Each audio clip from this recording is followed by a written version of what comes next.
All right. Well, there's a little delay from my computer to what I'm actually seeing. So if I get a little off, that's the delay that I haven't been able to figure out how to fix that delay. But at any rate, today I was coming into class and taking my daughter. I knew she wasn't feeling too well. She was excited to go to school. Then of course she gets sick on the way in, and so I had to turn around and watch over her today. But she is feeling better. But now I'm the one going downhill. So we'll see how this goes. But at any rate, today what we're going to talk about is in chapter 4, nucleic acids. And this is really interesting. So we're going over the 4 macromolecules in class: the proteins, the nucleic acids, the carbohydrates, and then the lipids. And of course, yesterday we did proteins, and today we're going to do the nucleic acids. And nucleic acids are quite remarkable, much like the proteins in their own way. So we're going to do the structure of nucleic acids. We're going to talk about DNA and RNA. And then tomorrow, I'm going to talk about the RNA world, and we'll have time to review for the first test tomorrow. So what we want to make sure we can do today is describe the structure of a nucleic acid. What do these things look like? So a good test question is, throw those macromolecules on there. Can you recognize them? We want to know the structure and function of DNA, like how does it work, the structure and function of RNA, and then we'll be able to talk about the RNA world hypothesis for the origin of life, which to me is a very interesting thing. I think there's much more to that story, so we'll see. Okay. All right, so the nuts and bolts of nucleic acids, and then we're going to talk about the chemical evolution and the origins of life later. But RNA, DNA, these are nucleic acids, right? And a nucleic acid is made up of these nucleotides. So these nucleic acids are a polymer just like proteins. So they're going to have primary, secondary, and tertiary structures.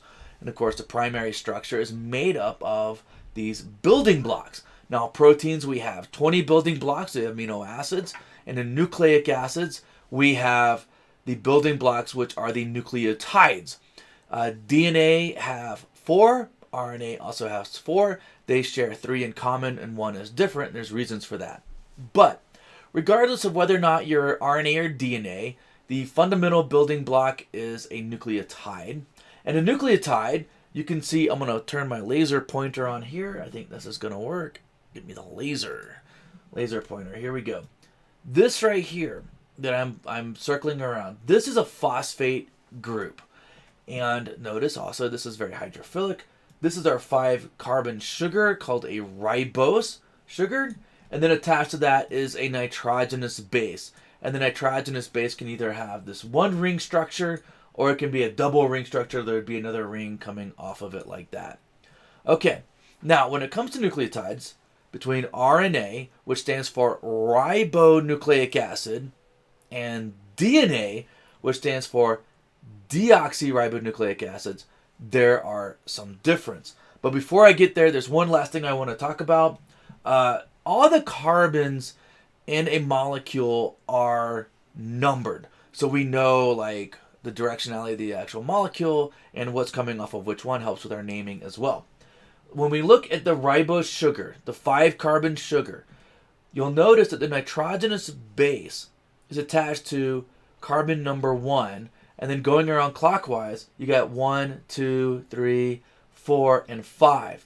Okay, that means the nitrogenous base is always attached to the carbon number 1, and then at the top of the molecule is carbon number 5, and then down here at the bottom is 3, which gives the molecule directionality, particularly 5' to 3'. Oh, and that prime. That's because the nitrogenous base up here also has carbons. These lines right here, that of course represents a covalent bond. And the node right there, that little point, that represents the carbon, covalently bonded to another carbon. So because there's carbons in nitrogenous base, carbon in the sugar, to differentiate which carbons, we call the carbons in the sugar a prime. So that would be the 1' carbon, which is different from the 1 carbon in nitrogenous base here. Now, let's get back to these differences between RNA and DNA. RNA. ribonucleic acid. DNA stands for deoxyribonucleic acid. Deoxy, without oxygen. When you look at these two molecules, they are almost identical, except this. Right here on the ribose sugar, there is a hydroxyl group. Remember, this oxygen is very electronegative. It's going to be partially positively charged. This hydrogen is going to be partially negatively charged. The hydrogen will be partially positively charged. On the deoxyribonucleic acid, it is missing the hydroxyl group, hence the name deoxy. That might seem like a small difference, but it actually has some implications for RNA and DNA. Missing this hydroxyl group right here on the DNA actually makes this molecule more stable and less reactive. And form and function, right? DNA has basically one function: store information. And of course, by storing information, you can direct all these activities of the cell. But if you're going to store information, you want it to be stable. RNA has, as we're going to learn, a lot of different purposes inside of a cell. They do a lot of different things. And having this extra hydroxyl group is part of the reason why ribose sugars are really diverse, and they have a lot of different functions. So small differences here in the structure, but big differences overall. So make sure you understand why that matters, because like I said, DNA is more stable, carries information, whereas RNA is a much more versatile molecule. Okay, so we got that. What's the difference between these two, the deoxyribose and the ribose sugar, and why does it matter? And then next, we have our nitrogenous bases that attach to the ribose sugar. So we've got these three single ring structures. These are the pyrimidines: cytosine, uracil, thymine, and then the purines, adenine and guanine. Now, there's another difference between RNA and DNA. We know one difference. The first difference is that RNA uses a ribose sugar. DNA uses a deoxyribose sugar, which makes it more stable. And we know that RNA, we're going to get to this, is more versatile. Now, you've probably memorized that RNA uses the nucleotide uracil rather than thymine, which is in DNA.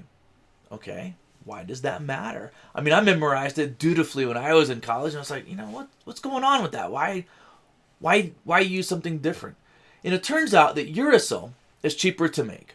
And RNA is constantly being made inside of our cells, polymerized, taken apart, built back together, taken apart, built back together. You need lots of it. So, hey, if I can cut a corner here, I can make uracil, which is a bit cheaper. Notice I said cut a corner. It's cheaper to make. That means it's also less stable.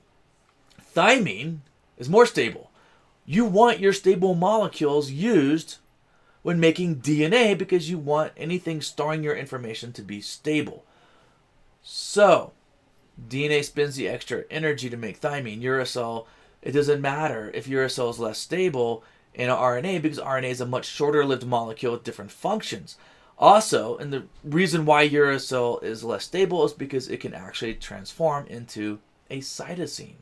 And that would represent a mutation. And if you're using uracil and DNA and it switches to cytosine, that would be a mutation. And your cells would have no way of knowing it's a mutation. So that's always a problem there. All right. Oh, got to use my things here. Okay. RNA, DNA, or nucleic acids, like proteins, are polymers. Okay? They are built by adding the nucleotides together. The nucleotides, of course, are the building blocks. And we do this through a condensation dehydration reaction. So basically, you can see this oxygen from the hydroxyl group of the ribose sugar. It's going to react with this oxygen right here from the phosphate, this oxygen hydroxyl group. And it's going to come out as water. And then we're going to add this nucleotide here to this 3' end of this nucleotide here. That's actually very, very, very important. Because whenever we're making RNA, or DNA, the enzymes, DNA polymerase, and the enzyme RNA polymerase, can only add nucleotides to the 3' end of this carbon. So there's directionality going down. So if I were to draw this here, I think I can do a pin. There's a directionality here. Oh, is it going to write? Yeah. Right here, that's our directionality. And we've got our 5', I'm doing that with my mouse, of course, to this 3' end as we polymerize this molecule. Okay? And we do this through a condensation dehydration reaction. Likewise, we could also split this molecule using a hydrolysis reaction. So, proteins, they have a primary structure, which is a sequence of amino acids. Nucleic acids, they have a primary structure of a sequence of nucleotides. And in fact, it's that sequence of nucleotides, the sequence of A's, T's, G's, and C's, that's what stores the information. So this sequence of nucleotides ultimately gets sequenced to a sequence of amino acids that forms your proteins. That's the connection between gene expression, going from genes to proteins. Okay, I've lost my pointer. There it is. Okay, so the primary structure of a nucleotide is the sequence of, the primary sequence of a DNA or RNA, I need to change that, is these nucleotides added together, and it has directionality of 5' to 3'. Now these bonds are called a phosphodiester bond. The reason why they're called a phosphodiester bond, instead of having a carbon, oxygen, carbon, which is an ester bond, this goes phosphorus, right here we can see this phosphorus right there, oxygen, carbon, hence the name phosphodiester bond, because there's actually a couple of those. All right, so phosphodiester bond, that forms what is called the sugar phosphate backbone. This is the sugar phosphate backbone of our nucleic acid. It is very hydrophilic. That is important for the tertiary and secondary structure of this molecule. Okay, so like making proteins, like making nucleic acids, if we're building RNA or copying DNA to make more DNA, this is an endergonic reaction, and you get your the energy from that from something called an activated nucleotide. Now, ATP is what we call an activated nucleotide because it's got these 3 phosphate groups right here. There's one, there's another one, there's another one. And the energy is in these bonds right here. Lots of energy. And basically, casual game has a good name. And these bonds, like I said, they have lots of energy. So when we go to polymerize DNA or RNA, we're using these activated nucleotides. And of course, the second 2 of these will come off. And then this one will be used to form the sugar phosphate backbone. All right, so there we go. Now, whenever we break down nucleotides or we lose these, energy is lost right here, and that's where that energy is coming from to supply the energy necessary to build up RNA and DNA. Okay, DNA. Let's take a look at its structure and its function. The function of DNA is pretty easy, right? I mean, it stores genetic information. And basically, the structure of DNA is the most iconic structure probably in all of chemistry. It's the double helix. All right, so let's take a closer look. Don't forget, DNA has directionality. We've got 5' to 3'. So this would be, going top to bottom. Now, notice that the other strand here, we got 2 strands being held together, is going in the opposite direction. It's like going down I-40. One direction is going east, the other one is going west, right? And so it's like a divided highway. It's going in opposite directions. And what holds those 2 strands together right here, holding the 2 strands together, are these hydrogen bonds here and here and here. Now, hydrogen bonds by themselves are fairly weak, but they are strong enough to basically hold the two strands of DNA together, but not so strongly, so it's easy to pull the DNA apart so that you can copy it, or you can make RNA from it to regulate, to make proteins and regulate their expression. So the two strands, like I said, are held together by these hydrogen bonds, but the individual strands are held together by phosphodiester linkages, which is made by using covalent bonds. Okay, now at the bottom you see something called Chargaff's rule. And what Chargaff's rule tells you, notice the bonding here, this base pairing here. Guanine always pairs with cytosine, adenine always pairs with thymine. This right here is a purine, this is a pyrimidine. A purine always pairs with a pyrimidine. What that also tells you is that 50% of DNA is made up of pyrimidines, 50% is made up of purines. It's pretty cool, isn't it? Your amount of guanine will always equal the amount of cytosine, and the amount of adenine always equals the amount of thymine. So that tells you some stuff. Let's say I have a cell and it's like 20% adenine in its DNA. I know automatically it's going to have 30% thymine. It also means that 60% of it are going to be guanine and cytosine, and since they're equal, you're going to have 30% guanine, 30% thymine. So by knowing the amount of just one nucleotide, you can figure out the composition of the other nucleotides. You can figure out their percentage in your DNA. Okay, so we got some secondary structure here as well. Primary structure is the sequence of nucleotides. Secondary structure, this is the structure of the DNA base pairing. Remember, adenine always pairs with thymine, guanine always pairs with cytosine. Okay, and has formed these these hydrogen bonds between them. So let me get my pointer right here. This is our hydrogen bonding is holding them together. This is our base pairing. So whenever we say humans have 3 billion base pairs, this is a base, this is a base, taken together, that's a base pair. Okay?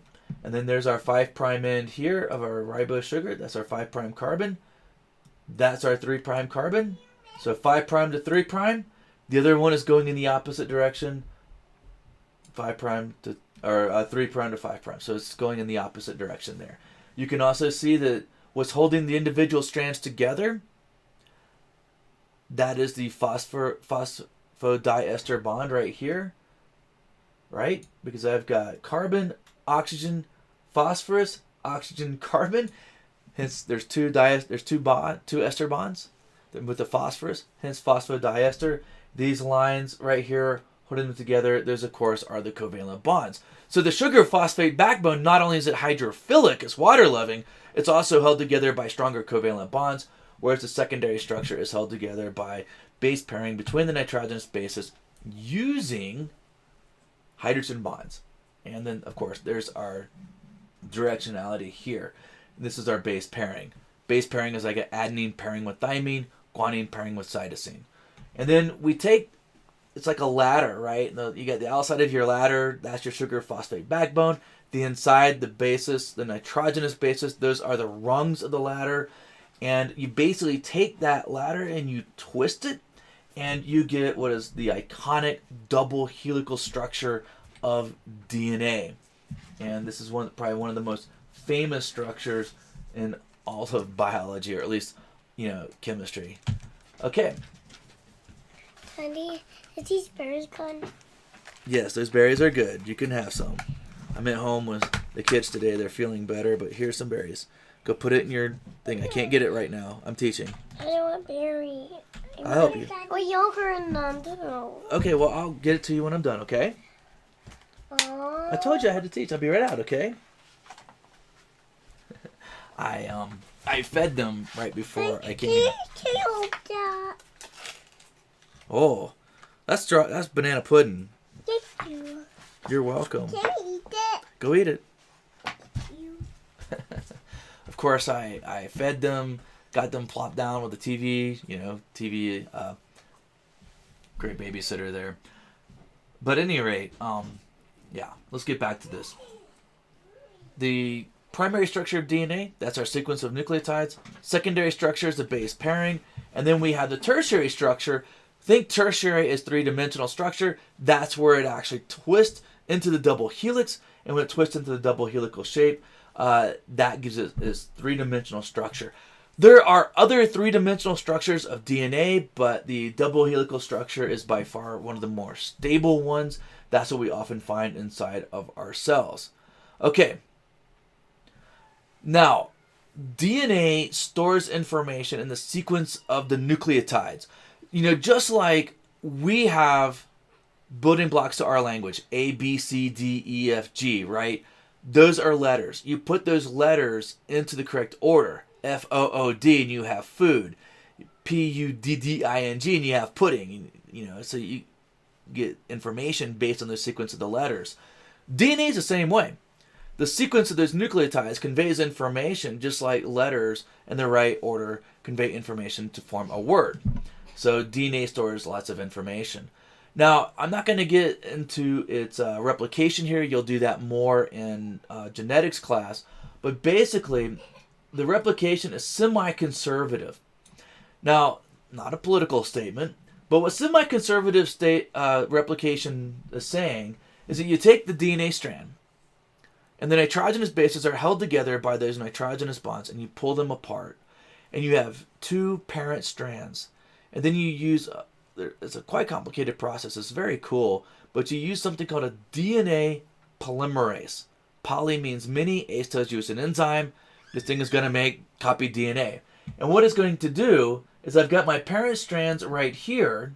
When I pull them apart, it's going to copy it, making the daughter strands right there. So when you finally have two new strands of DNA, you got one with the original parent and one with each copy is going to have the parent and the daughter strand in there.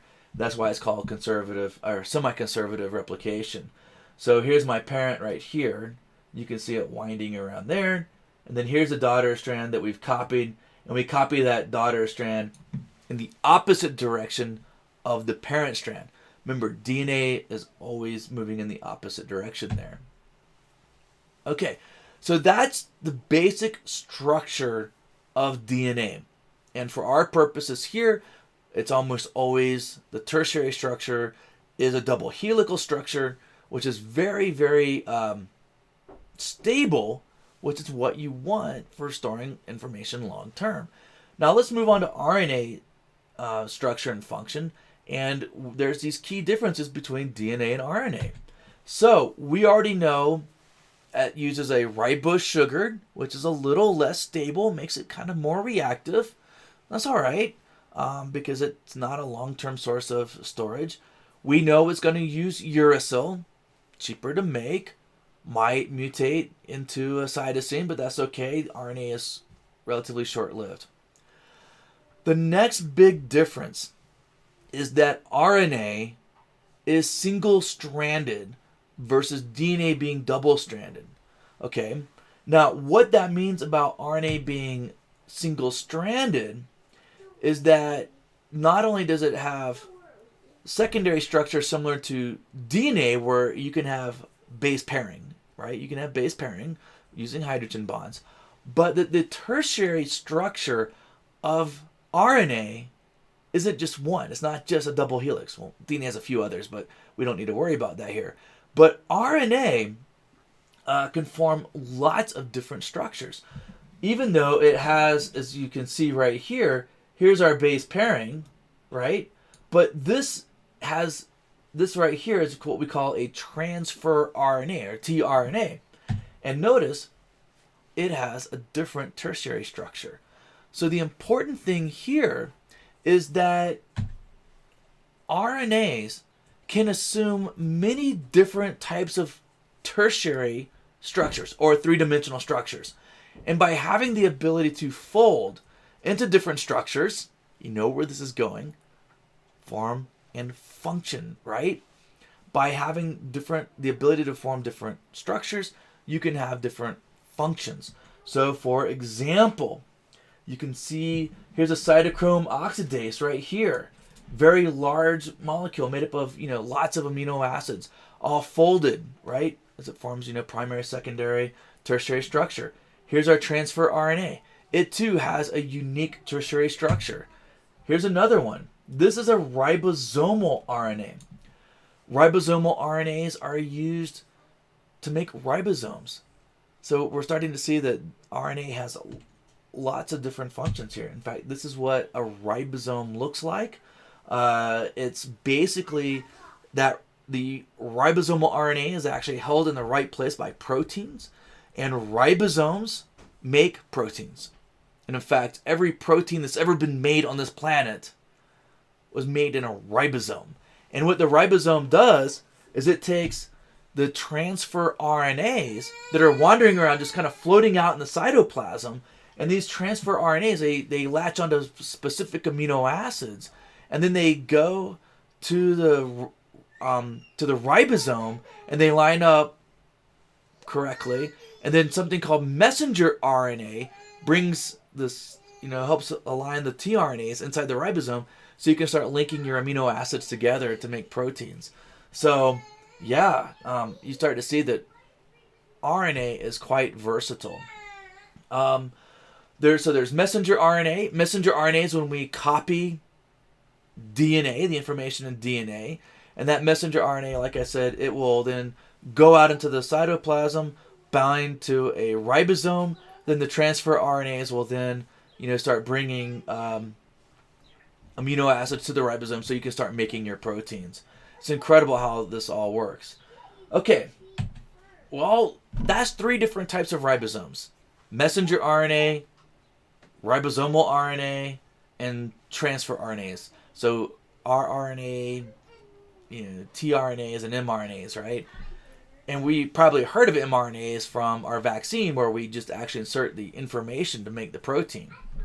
Well, there's more RNAs than that, right? There are these things called sRNA. These are small nuclear RNA.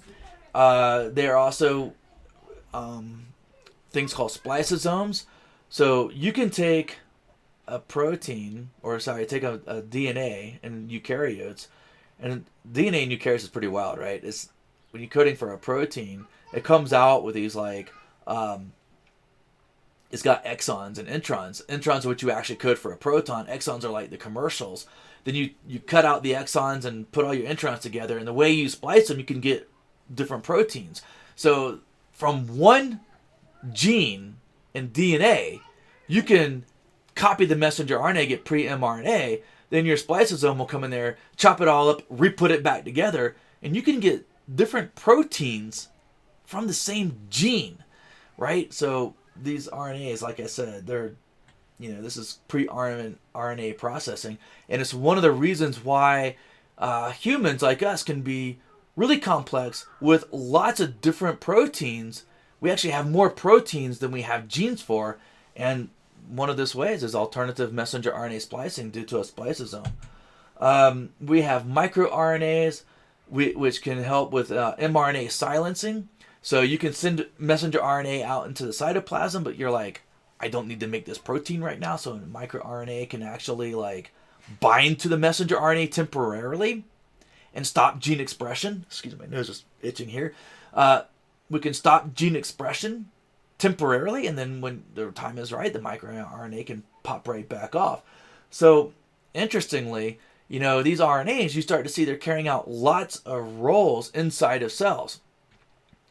And then here's something else that's really cool. RNA can also act as an enzyme. In fact, it's called a ribozyme. And these are catalytic molecules. They can not only carry information, but they can facilitate chemical reactions as well. So this just goes to show that there's an incredible versatility of RNA, ribonucleic acid, because now we see that it's actually it's carrying out chemical reactions.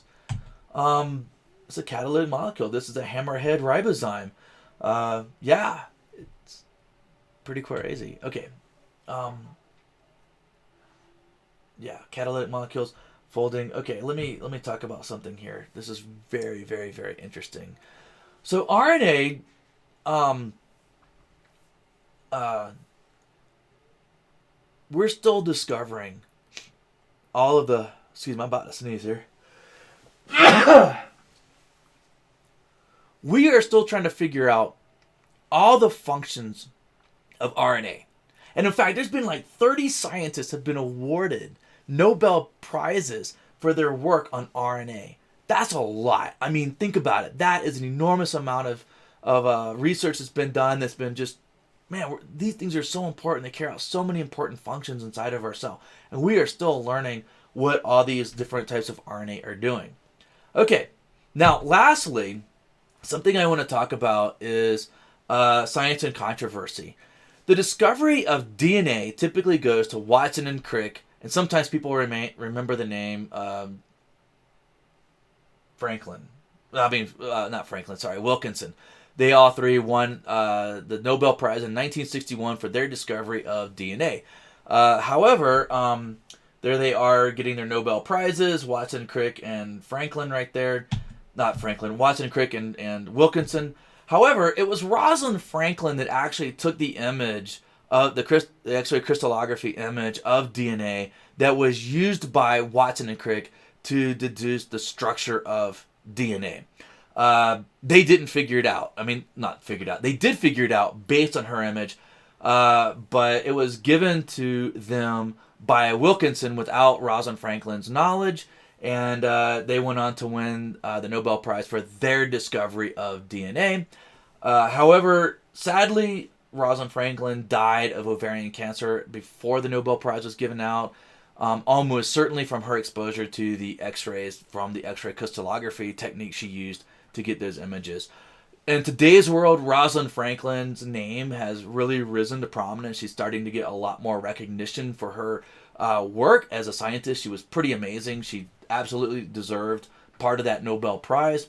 And then she went on to work on other viruses after that. And that work also went on to get a Nobel Prize. So by the age of 35, this lady, in a time when science was not so nice to women, had basically done the work of 2 Nobel Prizes. And I feel like you guys should know that because she's one of my heroes, right? She was incredibly smart and driven and somewhat demonized by some of these guys, which was sad. But her work was instrumental in discovering DNA. And even some of the probes the ESA, the European Space Agency, are doing have, I think, been named after her. Okay, so that's it. That's as far as I'm going to get today. Tomorrow we will talk about RNA world hypothesis. We will also have time to review for the test tomorrow as well. All right. Thanks for joining you. I see I had a few viewers today. Thanks a lot for joining in. And thanks for understanding that I couldn't make it today. All right. Y'all have a good one.